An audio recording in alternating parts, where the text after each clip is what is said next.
There's a type of person who would give you their last piece of bread and quietly go hungry. You probably know someone like this.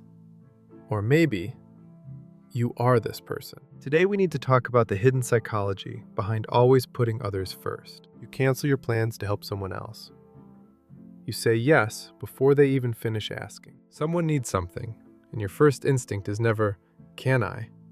It's always, "Of course I will." You give away your umbrella in the rain and tell yourself you don't mind getting wet. You stay up late, listening to everyone else's problems. Because that's just who you are, right? But here's what nobody asks you. Who takes care of you? When was the last time someone asked how you were and actually waited for the real answer? People who always put others first often feel completely alone. Even in a crowd of people who love them, you make yourself smaller so others can feel bigger.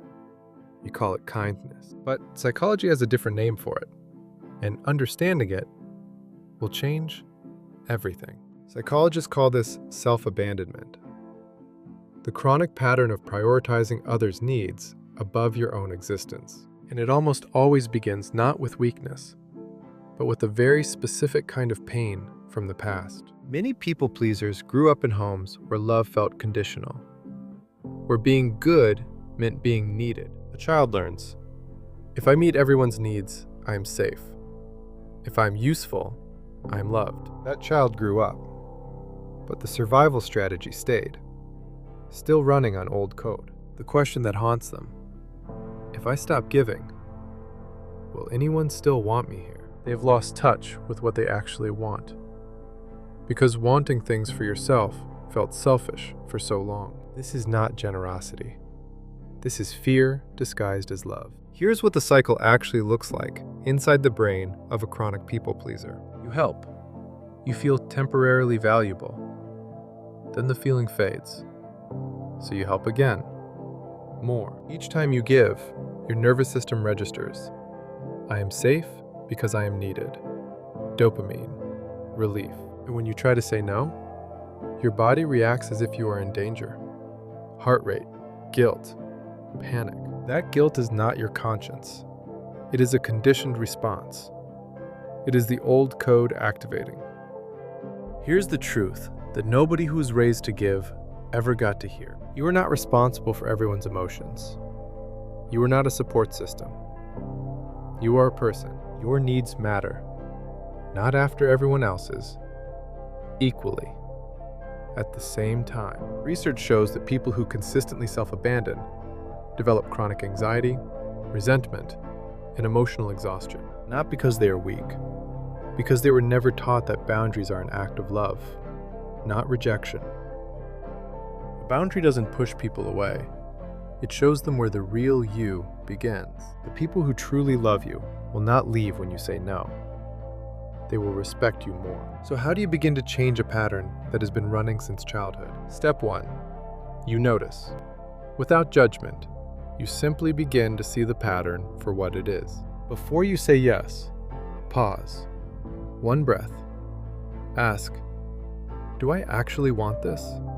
Or am I afraid of disappointing them? That 1 second pause is the beginning of everything. It is the first moment you choose yourself. Step 2. Write down one thing you need today. Not for anyone else, just for you. It can be small. Rest. A walk alone. A meal you actually enjoy. It counts. It matters. Step 3. Practice receiving. When someone offers help, don't deflect.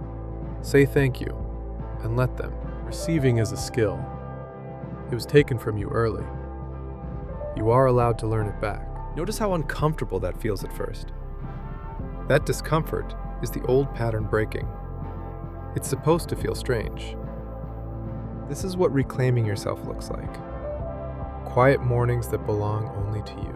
You don't have to earn your place here. You were always allowed to simply be. You are allowed to have a day that produces nothing for anyone, that exists only because you wanted it. Now I want to address something that will come up as you begin this work. People in your life may not immediately understand your new boundaries. Some may push back. Some may call you selfish. That reaction from others is not proof you are wrong. It is proof the dynamic is changing. Real relationships are not built on what you do for someone. They're built on who you both are when you're honest. When you stop giving from fear, you start connecting from truth. That changes everything. After weeks of this work, something shifts that cannot be undone. You begin to know what you want. For the first time in a very long time, your voice gets louder inside you. You laugh more, not to make others comfortable, because something inside you is finally free. When you help from fullness instead of fear, it feels completely different, for you and for them. Giving from a full cup is one of the most beautiful things a human being can do. You become someone who is at peace alone, who does not need to be needed to feel real. If you watched this and felt something, I want you to know something important. The fact that you give so much to others is not a flaw. It is one of the most beautiful things about you. But you deserve to experience your own beauty, not just everyone else's gratitude for it. You are not selfish for having needs. You are human, and you are allowed to be fully human. Start today, not tomorrow, not when you feel ready. Write one sentence in a journal tonight. What do I need that I have not allowed myself to ask for? That one sentence is the beginning of coming home to yourself. The people worth keeping will love you more when you show up whole, not when you show up empty. If this video found you today, it was not an accident. Something in you is already ready to change. Subscribe, share this with someone who gives too much, and I will see you in the next one.